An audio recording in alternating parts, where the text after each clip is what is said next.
it falls well at this time of year that we hear, coming down the centuries, this warning of the Apostle that the battle that we have is not against flesh and blood, but against sovereignties and powers, against the elemental spirits of this world.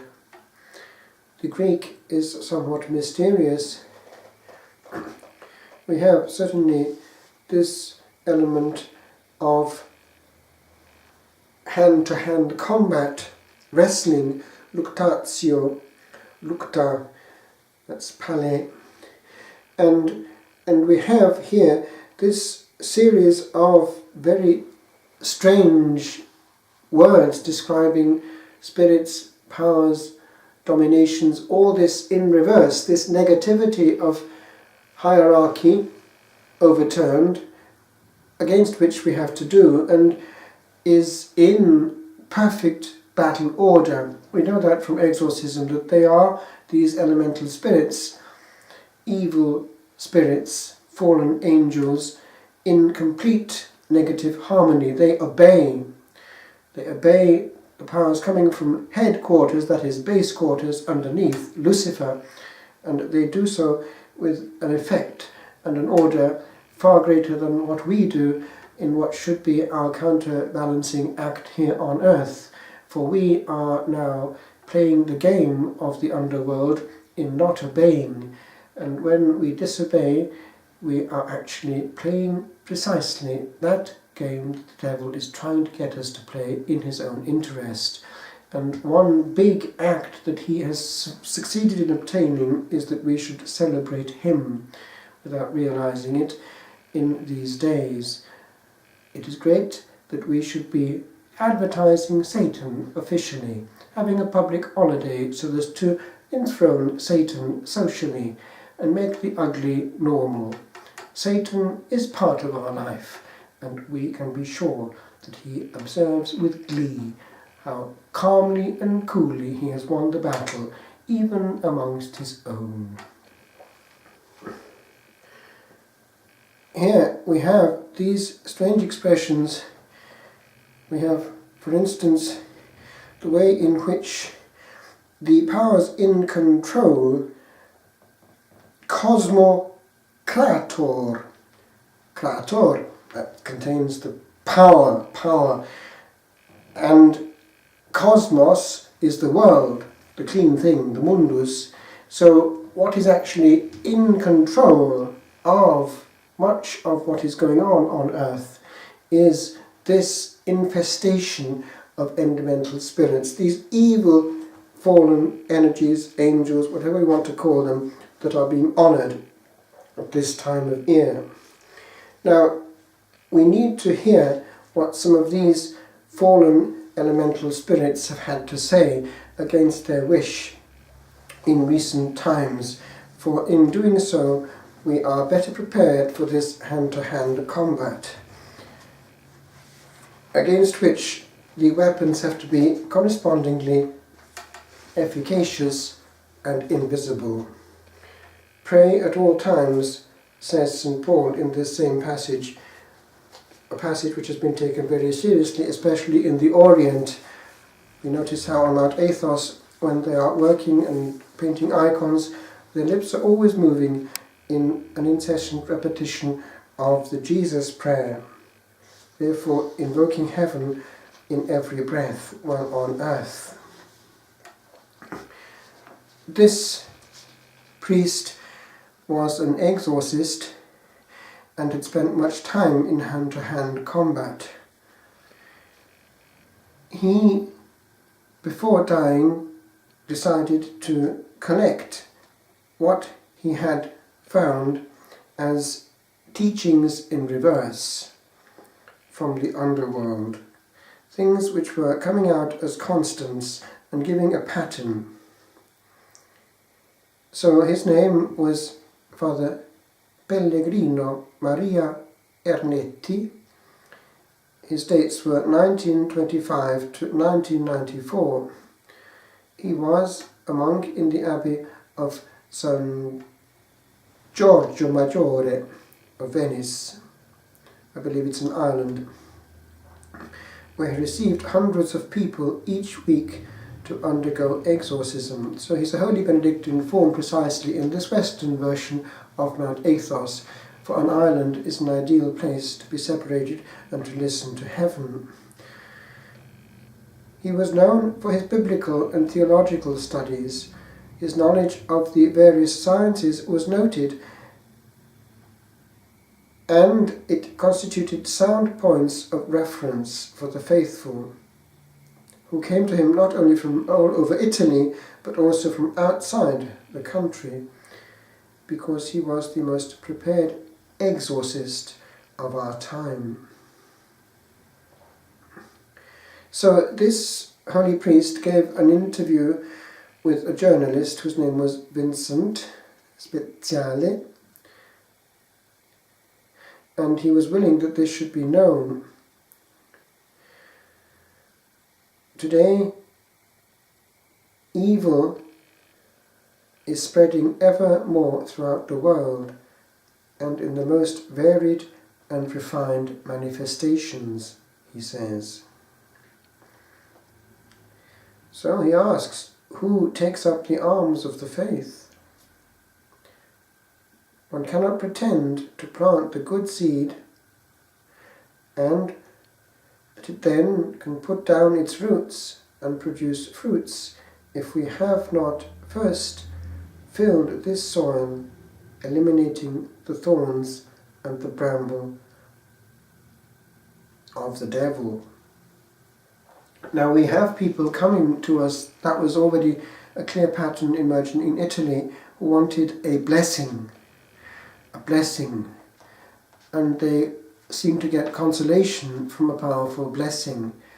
But often the real issue is not being handled, and we were already aware of this in Italy, that one cannot do all that much with just a blessing, because the whole of the person has to be healed, and the most important part is that of the deepest part, the soul, and its deepest part of all, the will. And until the will is readjusted and made to be in harmony and therefore obedience to the will of God, then there is still disorder, and we're still in a state of disorder similar to that of the fallen spirits who have committed this fundamental issue of an independent will from way back before we came on track, the initial rebellion of the angels. Until that bit is handed over, all the blessings in the world are only of the cosmetic order. Now, therefore, when we come into Halloween, we need to be aware that all collusion with the fallen spirits, all honouring of the fallen spirits in any shape or form, is a compromise and a handing over of a bit of the will, a bit of the adoration due to God, a bit of the honouring of the Lord in all. A little bit is being handed over to his enemy.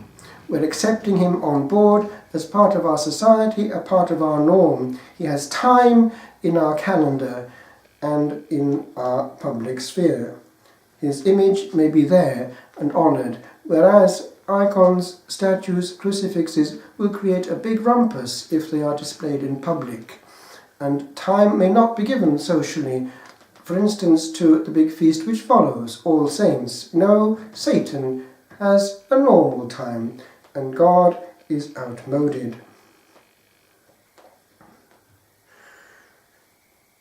Now, in what he drew up before he died, we have a number of articles which he's able to vouch for as things which he knows from exorcism to be the devil's ploy.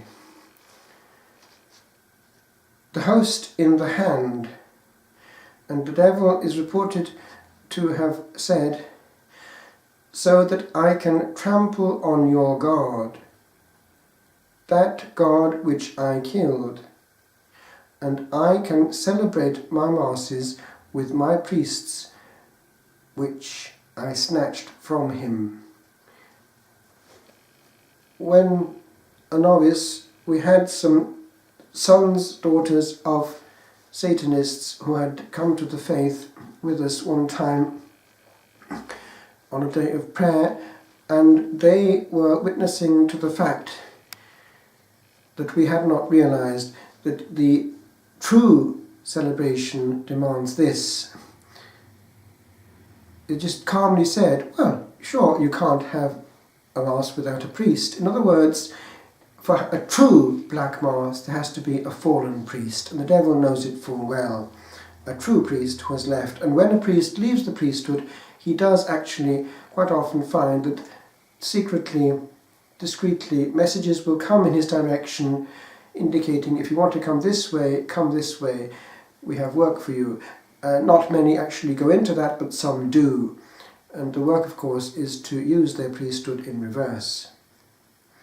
But already, and especially on certain occasions, but already at 3 o'clock in the night, quite often we have these satanic rites going on, even without a Catholic priest, a fallen one, being present. We have the use of the sacred host, and they have to disappear. They're disappearing all the time. They have deadlines. They have a certain number every month have to be obtained for these rites, and great desecration, horrible things which cannot be mentioned happen with the sacred host, which they get hold of far more easily now through this ploy which the devil has been using. Readily available Holy Communion with great laxity of attention as regards where it ends up. And by the way, in a church not far from here, hosts are being found all the time on the floor.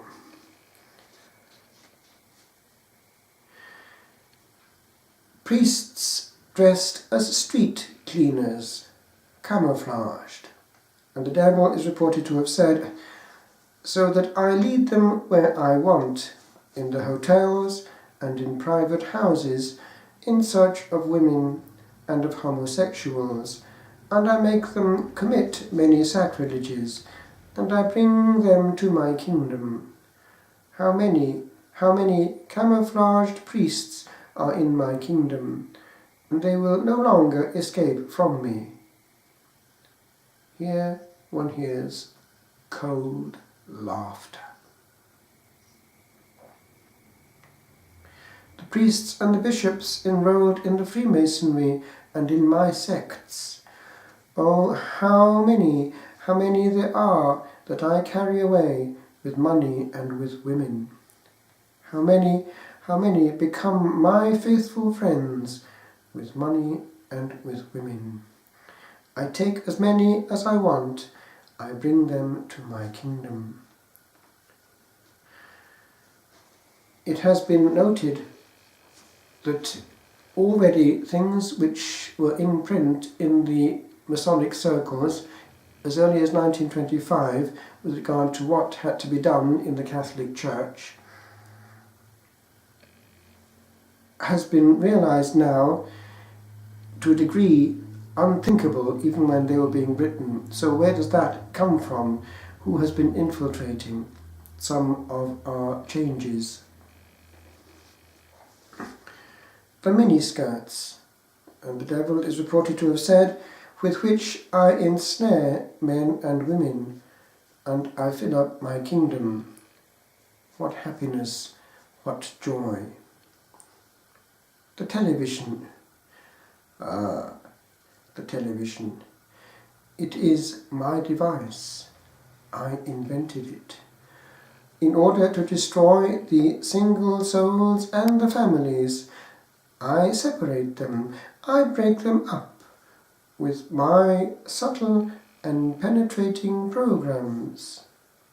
The television is the center of attraction with which I draw in so many priests, brothers and sisters, especially in the late hours.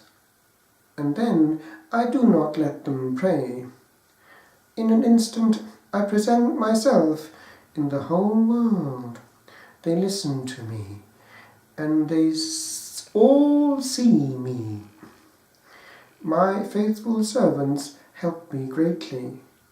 The sorcerers, the witches, the fortune tellers, the palm readers, the astrologers. And here we have this in brackets, the dots indicate the continuation of the discourse, the laughter, which is nothing like human laughter. The discotheques. The devil is reported to have said, "How beautiful!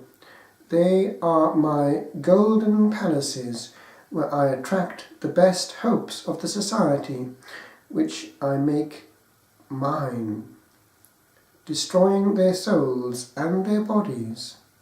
How many thousands and thousands I carry away with me, with alcohol, with drugs, and with sex. Oh, what a continuous harvest! I have entrusted them to my..." Now then, he goes on about politicians. "I have entrusted them to many politicians, my faithful servants," and so on. "I am the true king of the world, and not formerly your God, whom I crucified." Divorce, the separation of the married couples. Now here we have this from the devil's own mouth. "This was invented by me. Of it I demand the property. It is one of my most intelligent discoveries. In this way I destroy the family, and I destroy the society, where I am adored as the true king of the world."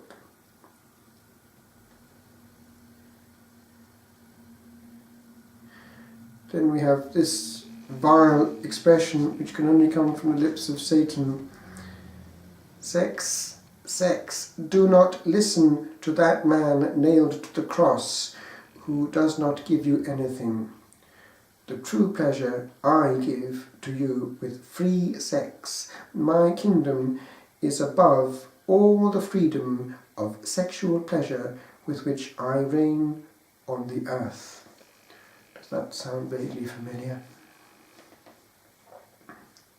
Abortion, the killing of the innocent. Here we have a quotation from Satan under Exorcism, as all the others are. "Oh, hurrah, hurrah! It is my most beautiful and tasty ideal to kill the innocent instead of the guilty and the mafia killers. I destroy humanity, and in this way they end, before being born, the adorers of your false god. Hurrah, hurrah!" Drugs. Satan has this to say: "It is the most delicious food that I make the youth eat to make them crazy. And in this way I make them do as I want. Thieves, assassins, lustful, fierce like me. Dominators of the world, my ministers." Dublin is not far away from here, and we know that this is a dark, dark world, the whole world of drugs, infesting now and contaminating even what used to be fairly clean, that of the travelling community.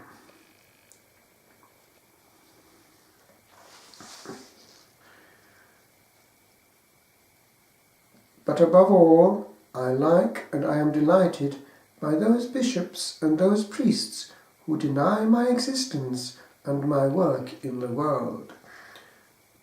It is very hard to find in certain countries a nominated exorcist.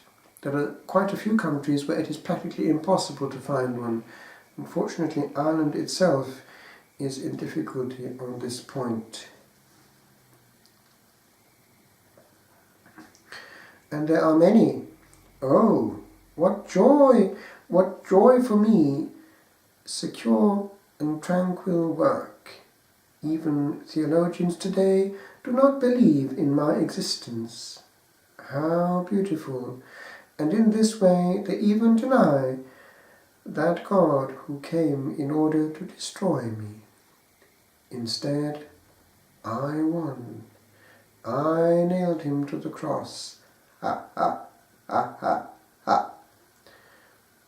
Well done, these priests. Well done, these bishops. Well done, these theologians. They are my faithful servants. I do with them as I please. By now they are mine.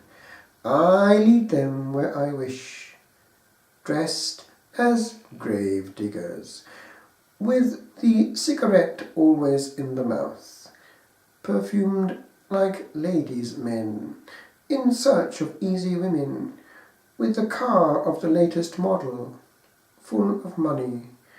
They rebel at the dogmas of their false God and of their false Christ, of that, my crucified victim. They are the most sure soldiers of my kingdom, full of themselves. With them I instill confusion and loss in the people, who distance themselves ever more from the false God, and I lead them to my kingdom of hate and of eternal desperation, forever with me, with me. Ha, ha, ha, ha, ha, ha. How many of them I have enticed to enlist in my sects, allured by my career and by my money.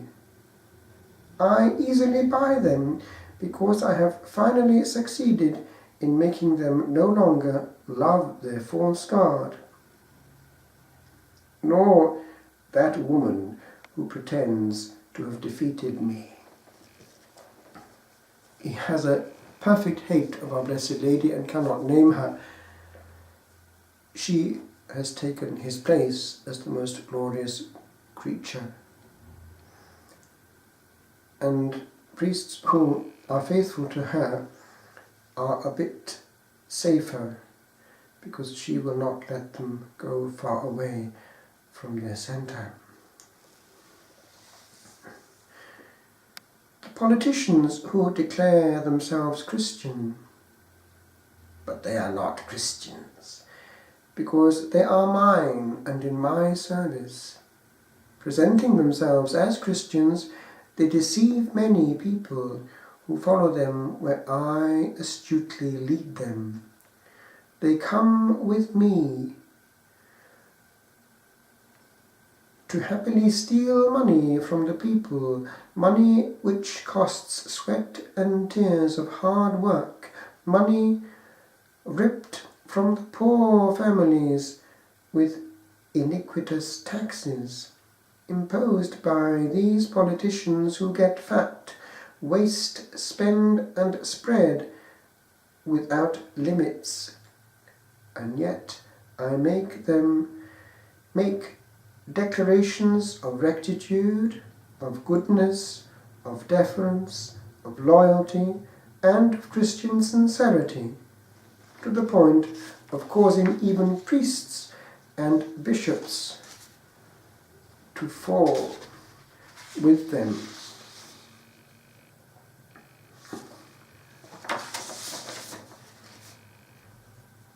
Money is my most efficacious weapon.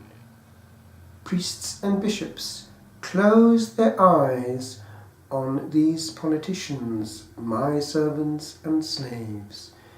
It is enough that they find the money to build or restore churches, nurseries, beautiful and comfortable parish houses, and so on. I heard not that long ago, not from this country but from another country,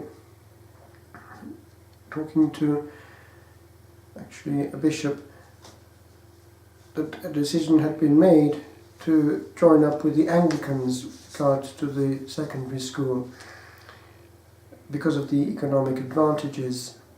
And I didn't say anything, but I thought to myself That is interesting.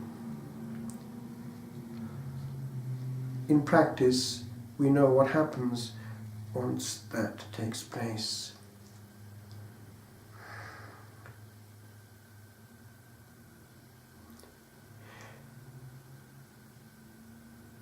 On it goes.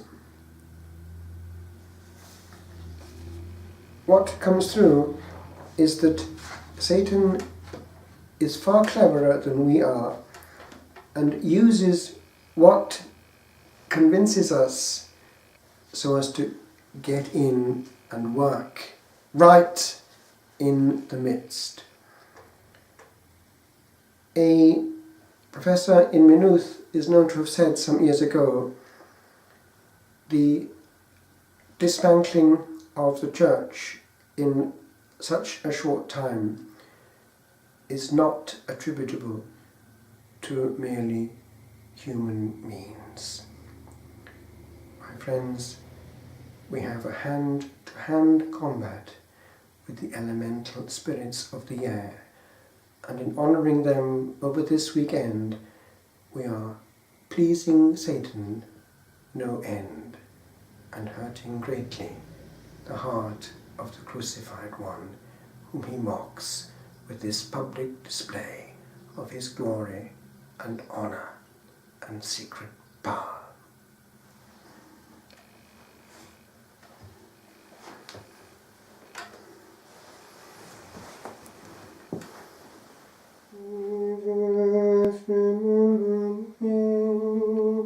When you come into your kingdom, Jesus, remember me.